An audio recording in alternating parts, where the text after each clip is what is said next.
when Sarmad Gilani joined Google as a software engineer in 2012. He was impressed by the company's famously open culture, where employees could publicly criticize leadership and were encouraged to embrace their racial identity and sexual orientation at work. He said certain political positions, such as support for Black Lives Matter or Ukraine, were often met with agreement or even adopted by the company. But there was one issue Mr. Gilani was always reluctant to raise: the treatment of Palestinians.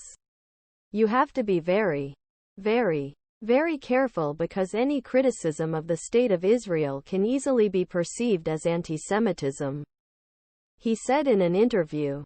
Mr. Gilani, 38-year-old American who was born to Pakistani immigrants, said his caution also included a lifetime of misunderstanding and profiling him as Muslim. This was before October 7. In months since Hamas launched an offensive inside Israel, Israel retaliated with a ing campaign, invading the Gaza Strip. Discussion of issue on Google has become mired in hostility and intolerance. Mr. Gilani, other employees say.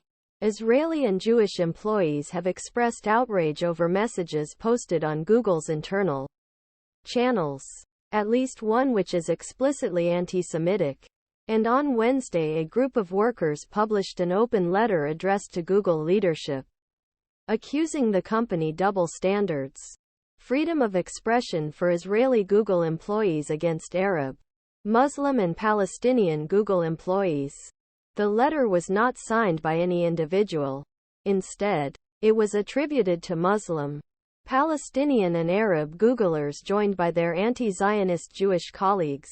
The New York Times discussed the issue with 7 Google employees and reviewed messages posted on employee channels for this article. Several of the employees, including Mr. Gilani, asked to be identified, but others asked not to be named out of concern for professional consequences.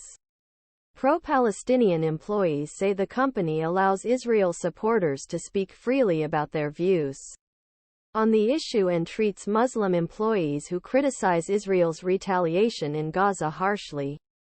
I don't feel safe saying what I want to say, Mr. Gilani said in an interview before the letter was published. Google said the harsh treatment described by both Muslim and Jewish employees to the Times was limited to a small group of thousands of employees. The vast majority of these employees do not participate in internal discussions or debates, and many have said they appreciate our rapid response and focus on the safety of our employees. Google isn't alone in facing this turmoil. While statements of solidarity for Palestinians or calls for a ceasefire Israel have been met with condemnation as undermining Israel's right to be peaceful, the issue has exposed fissures in other elite institutions. The United States. Defend yourself against terrorism. Businesses struggle with how to resolve conflict and draw clear boundaries around acceptable discourse on the subject. More Gen.